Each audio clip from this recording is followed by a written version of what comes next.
Okay, so this is the video for Monday. This is solving cube root functions, which is basically like what we did on Friday and Thursday. With the square root functions, it's just cubing both sides instead of squaring both sides. So just like on Friday, what we're going to try to do is get this part of the equation by itself on one side of the equation. So what I'm going to do is I'm going to add 4 on both sides. So what we're doing, how I knew to just add 4 to both sides is because what you're going to do is the reverse of PEMDAS. So if we're looking at PEMDAS, okay, PEMDAS is used going this way when we are simplifying.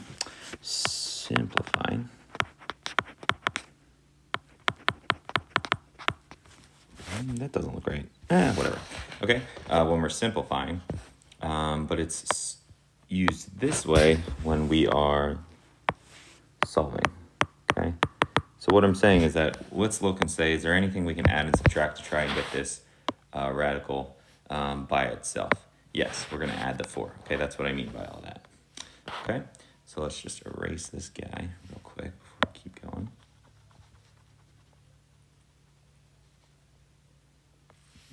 Let's make it a little smaller so I can erase this.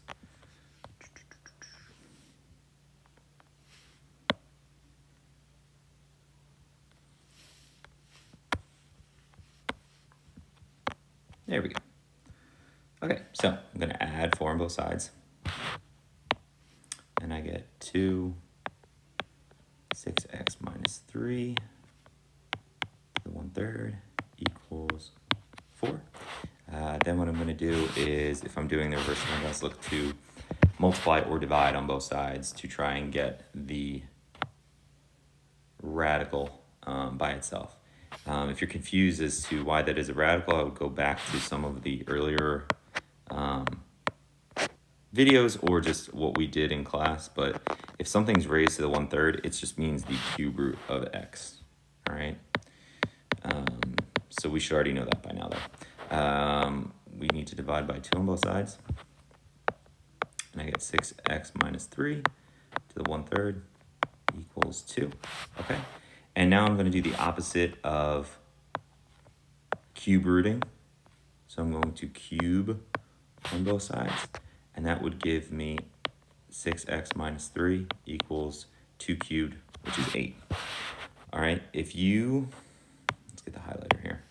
If you cube a cube root, if you cube a cube root, those two things are just going to cancel out. That's why I'm left with just the 6x minus 3. Now, it's just an equation from algebra 1, and I'm going to add 3 on both sides.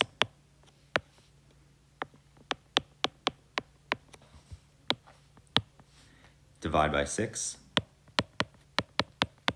to get the x by itself. Okay. Let's check this answer. So if I put this answer back into the original equation, let's kind of move this guy over a little bit more right here. And I would get 2, 6 times 11 over 6 minus 3 to 1/3 minus 4 equals 0. Okay, I know it's a little sloppy, but all I've done is I've replaced the x with the 11 over 6, what we got as our answer. Okay, that's all I've done.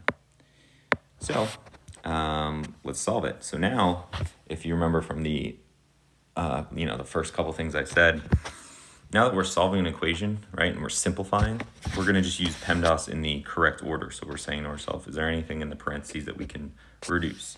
Yes, there is. Inside the parentheses, if I'm using my highlighter, inside my parentheses is this right here.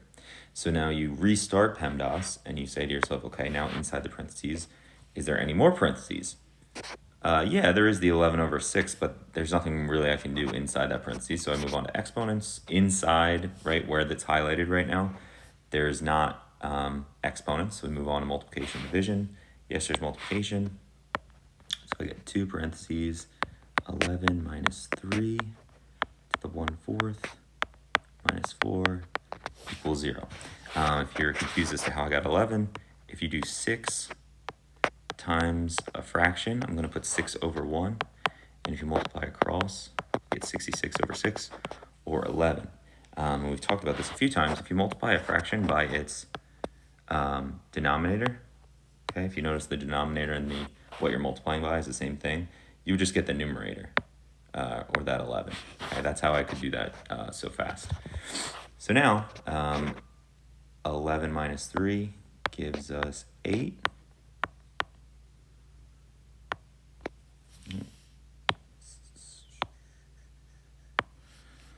Sorry, that's supposed to be a fourth. I'm sorry, it's supposed to be a third. I don't know why I wrote a fourth there. Let's rewrite. There we go. Okay, the new stylus is definitely helping out here. That's 3. That should be a 3. Okay, and now I got minus 4 equals 0. Okay, so now I'm going to do the third root of 8, which is 2, and I'm left with 2 times 2 minus 4. Again, order of operations, I'm going to multiply 2 times 2 first. Okay, before I subtract 4, does 0 equal 0? Yes, it does, which means this is good. Okay, that answer is feasible, or it's just not extraneous. That's my solution.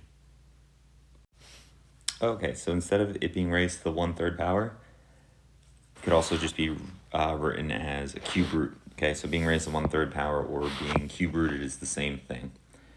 So if it looks like this, which I think will happen on number 5, yeah, number 5 and number 8 for tonight. What we're gonna do is, again, try and get the radical alone on one side of the equation. Okay, because now what we can do is the opposite of cube rooting, right, which is cubing. If I cube a cube root, I'm left with the radicand, or in this case, it's just 3n plus 2. -1 times -1 times -1 is -1, right? So -1 times -1 times -1 gives me, right, -1. So now I just solve it like middle school, as somebody wrote as one of their explanations as they got to this point from Friday, as they were showing their work, which I thought was actually pretty clever, pretty funny. Once we divide by 3 on both sides, we get our answer, which is -1. Okay, now I go back and I just check and make sure that this works. So the original problem would have been the third root of 3 times -1 plus 2 plus 1, which would give me the cube root of -3 plus 1 is -1. Cube root of -1 is -1, plus 1 is 0. So this works out. That's good. It's not an extraneous solution. My answer is just n equals -1. Okay, so do the 4 problems tonight. If you have any issues, just email me. Let me know. Please, if you're one of those that have been using Photomath or anything like that, please stop and just try it on your own. Again, these shouldn't take you too long if you've been watching the videos. Okay, I will talk to you guys tomorrow.